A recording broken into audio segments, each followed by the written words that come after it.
Ето сега да ви кажа как работи вибрацията и енергията на показно битовия живот. Вчера седиме с мъжа ми и си говориме за това как трябва да се научиме да структурираме нашия бизнес.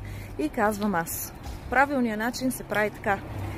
Задаваш въпрос на Вселената, отворен въпрос. Казваш, покажи ми, научи ме на нещо, което не знам, не съм разбрала, не съм видяла, не съм се сетила, не съм чул.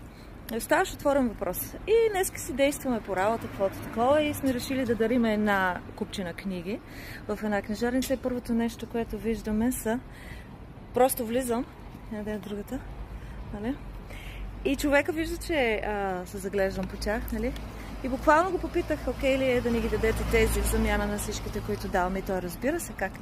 Но истината е, че тези книги са точно в отговор на това, което аз зададох като въпрос. Аз не съм тръгнала да ги търся, сигурно нямаше да ги намеря.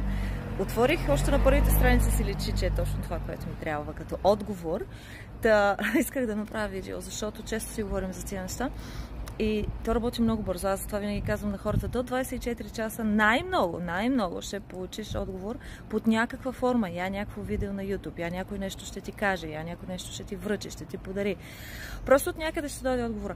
Но най-работещия вариант, който съм видяла, е това. Отворен въпрос. Просто казваш, покажи ми. Точка. Айде, действайте.